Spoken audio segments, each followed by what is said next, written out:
ஆண்டவராகிய இயேசு கிறிஸ்துவின் நாமத்தில் உங்கள் யாவருக்கும் என்னுடைய அன்பான வாழ்த்துக்கள். இந்த நாள் தியானத்தின் தலைப்பு அதிகாரத்திற்கு கீழ்ப்படிதல், அண்டர் அத்தாரிட்டி. வாசிக்க வேண்டிய பகுதி யோசுவா 1 அத்தியாயம் 10 முதல் 18 வசனங்கள்.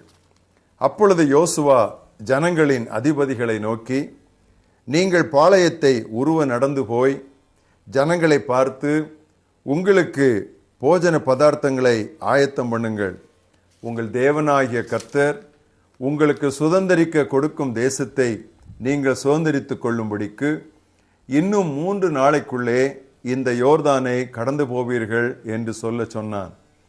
பின்பு யோசுவா ரூபனியரையும் காத்தியரையும் மனாசேயின் பாதி கோத்திரத்தாரையும் நோக்கி, கர்த்தருடைய தாசனாகிய மோசே உங்களுக்கு கற்பித்த வார்த்தையை நினைத்துக் கொள்ளுங்கள். உங்கள் தேவனாகிய கர்த்தர் உங்களை இளைப்பாற பண்ணி இந்த தேசத்தை உங்களுக்கு கொடுத்தாரே.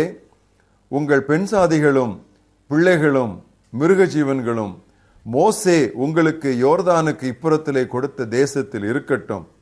உங்களிலுள்ள யுத்த வீரர் யாவரும் உங்கள் சகோதரருக்கு முன்பாக அணி அணியாய் கடந்து போய், கர்த்தர் உங்களைப் போல உங்கள் சகோதரரையும் இளைப்பாற பண்ணி அவர்களும் உங்கள் தேவனாகிய கர்த்தர் தங்களுக்கு கொடுக்கும் தேசத்தை சுதந்தரித்துக் கொள்ளும் மட்டும் அவர்களுக்கு உதவி செய்ய கடவீர்கள். பின்பு நீங்கள் கர்த்தருடைய தாசனாகிய மோசே உங்களுக்கு யோர்தானுக்கு இப்புறத்திலே சூரியன் உதிக்கும் திசைக்கு நேராக கொடுத்த உங்கள் சுதந்திரமான தேசத்துக்கு திரும்பி அதை சுதந்தரித்துக் கொண்டிருப்பீர்களாக என்றான். அப்பொழுது அவர்கள் யோசுவாவுக்கு பிரயுத்தரமாக, நீர் எங்களுக்கு கட்டளையிடுகிறதை எல்லாம் செய்வோம். நீர் எங்களை அனுப்பும் இடமெங்கும் போவோம். நாங்கள் மோசேக்கு செவி கொடுத்தது போல உமக்கும் செவி கொடுப்போம். உம்முடைய தேவனாகிய கர்த்தர் மாத்திரம் மோசேயோட இருந்தது போல உம்மோடும் இருப்பாராக. நீர் எங்களுக்கு கட்டளையிடும் சகல காரியத்திலும் உம்முடைய சொல்லை கேளாமல் உம்முடைய வாக்குக்கு முரட்டாட்டம் பண்ணுகிற எவனும் கொலை செய்யப்பட கடவன். பலங்கொண்டு திடமனதாய் மாத்திரம் இரும் என்றார்கள். வாசிக்க நாம் மனப்பாடம் பண்ண வேண்டிய வசனம் 1 பேதுரு 5:5. இளைஞர்களே, நீங்கள் முதியவர்களுக்கு பணிந்திருங்கள். You younger, submit yourselves to the elders.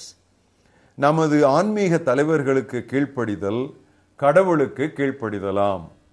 தலைவர்களுக்கு எதிரான எச்செயலும் கடவுளுக்கு விரோதமான பாவம். மிரியாமும் ஆரோனும் மோசேக்கு விரோதமாக பேசிய பொழுது மோசே அதை கேட்டான் என்று சொல்லப்படவில்லை. அதை கர்த்தர் கேட்டு அவர்களை தண்டித்தார். மிரியாம் குஷ்டரோகியானாள். ஆரோனும் மிரியாமும் எல்லா தேவ மக்களும் முன்னேறி செல்கிற பயணம் அவர்களுக்கு தடைப்பட்டது. தலைவர்களுக்கு கீழ்ப்படிந்திருத்தல் கடவுளுடைய பலத்த கைக்குள் அடங்கி இருப்பதாகும். 1 பேதுரு 5 அத்தியாயம் 5-6 வசனங்களிலே இப்படி வாசிக்கிறோம். இளைஞரே, மூப்பருக்கு கீழ்ப்படிந்திருங்கள். நீங்கள் எல்லாரும் ஒருவருக்கொருவர் கீழ்ப்படிந்து மனத்தாழ்மையை அணிந்து கொள்ளுங்கள். பெருமை உள்ளவர்களுக்கு தேவன் எதிர்த்து நிற்கிறார், தாழ்மை உள்ளவர்களுக்கோ கிருபை அளிக்கிறார். ஆகையால் ஏற்ற காலத்திலே தேவன் உங்களை உயர்த்தும்படிக்கு அவருடைய பலத்த கைக்குள்ளே அடங்கி இருங்கள். கடவுளுக்கு கீழ்ப்படுகிறேன் என்று சொல்லியும் தலைவர்களுக்கு கீழ்ப்படியாதவன் அகம்பாவி, சத்தியம் அவனுக்குள் இல்லை.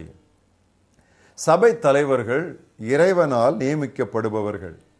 மேய்ப்பருக்கும் மக்களுக்கும் உள்ள தொடர்பு குருவுக்கும் சீடனுக்கும் உள்ளது போல் இருக்க வேண்டும். சீடத்துவ பணிக்கு தலைவர்கள் அழைக்கப்பட்டிருக்கும் போது சீடர்களை பொறுத்தவரை கீழ்ப்படிதல் இன்றியமையாதது.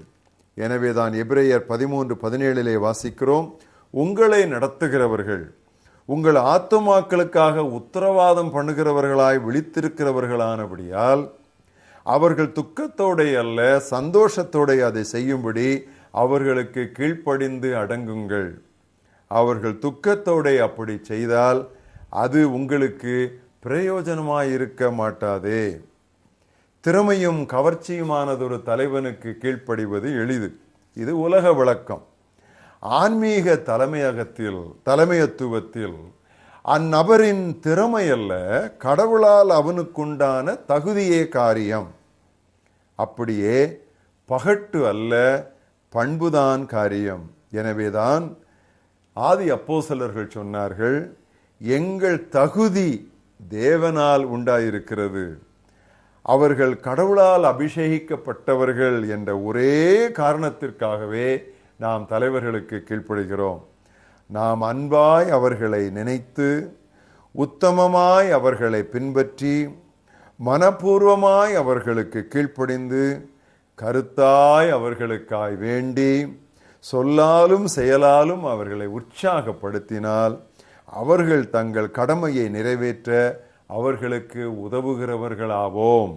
எடுத்து வாசியுங்கள். எபிரேயர் 13:7, 17, 18, 24.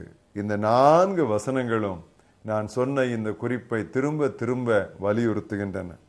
நன்றாய் நடத்துகிற தலைவர்களுக்கு, அதிலும் குறிப்பாக திருவசனத்தை போதிக்கும் பணியில் தீவிரமாய் இருப்பவர்களுக்கு 2 மடங்கு கடமைப்பட்டுள்ளோம். நன்றாய் விசாரணை செய்கிற மூப்பர்களை, திருவசனத்தில் பிரயாசப்படுகிறவர்களை இரட்டிப்பான கனத்திற்கு பாத்திரராய் எண்ண வேண்டும் என்று 1 தீமோத்தேயு 5:17 வாசிக்கிறோம். நான் சொல்லுகிறதிலும் அதிகமாய் செய்வீர் என்று அறிந்து உமக்கு எழுதுகிறேன் என்று பவுலிடம் சாட்சி பெற்ற பீலேமோன் போன்ற மக்களை பெற்றுள்ள தலைவர்கள் பேறு பெற்றவர்கள். அதே வேளையில் தலைவர்கள் இவற்றையெல்லாம் சாதகமாக பயன்படுத்தி சர்வாதிகாரிகளாகிவிடக்கூடாது. ஊழியங்களில் தலைவர்கள் எப்படி நடந்து கொள்ள வேண்டும் என்று மேய்ப்பராயிருந்த பவுல் சில ஆலோசனைகளை எழுதி வைத்தார். கலாத்தியர் 6:1 1 தீமோத்தேயு 5:1, 2, 21 தீத்து 2:7, 8 இப்படி பல திருவசனங்கள் உண்டு. அப்படியே மேய்ப்பராயிருந்த பேதுருவும் 1 பேதுரு 5:1-4 மேய்ப்பர்களுக்கு ஆலோசனை கொடுத்த பின் 5ஆம் வசனத்தில் இளைஞர்களை மூப்பர்களுக்கு கீழ்ப்படியும்படி கூறுகிறார். அதாவது லட்சியமான தலைமைத்துவத்திற்கே இதயபூர்வமான கீழ்ப்படிதல் கிடைக்கும். Wholehearted obedience is a natural response to wholesome leadership. Santhiyagu Iyer மதுரையை சேர்ந்தவர்கள் கீர்த்தனையில் பாடிய ஒரு பாடலில் இருந்து ஒரு கவி, ஆவியின் கனி என்னும் அன்பாதி குணங்களை அனுதினமும் இவர் அணிகலமாய் அணிந்து மேவும் திருமந்தையை மேய்த்து வளர்க்க நல்ல மேய்ப்பரே அன்பின் ஆவி வாய்ப்பாய் இவரில் தங்க. இளைஞர்களே, நீங்கள் முதியவர்களுக்கு பணிந்திருங்கள்.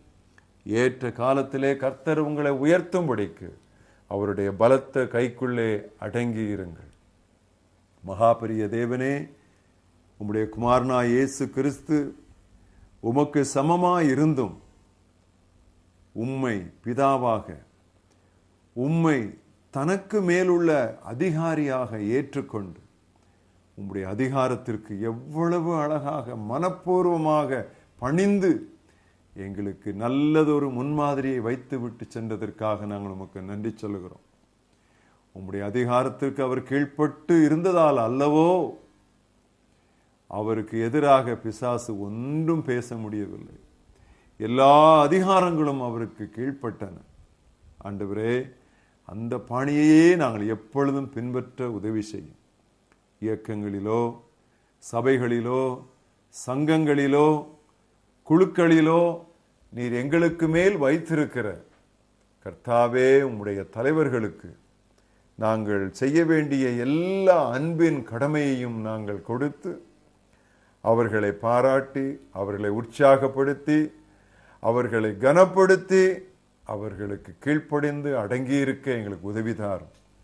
முரட்டாட்டம் உள்ள ஆவி நிறைந்துள்ள ஒரு காலத்திலே நாங்கள் வாழும் பொழுது குறிப்பாக எங்களுடைய வாலிபர்கள், நங்கையர்கள், இளைஞர்கள் அதிகாரத்திற்கு அடிபணிய கர்த்தாவே தயங்காதபடி திருவசனத்தின்படியே தங்களுடைய வாழ்க்கையை அமைத்துக் கொள்ள கர்த்தர் அவர்களுக்கு கற்றுத்தர வேண்டும் என்று நாங்கள் செபிக்கிறோம்.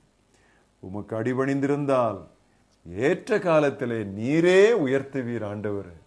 அந்த திருவாக்கை பற்றி கொண்டு இளைய சமுதாயம் உமக்கு பணிந்திருக்க, கர்த்தாவே தலைவர்களுக்கு அடிபணிந்திருக்க நீர் உதவி செய்ய வேண்டும் என்று நாங்கள் செபிக்கிறோம்.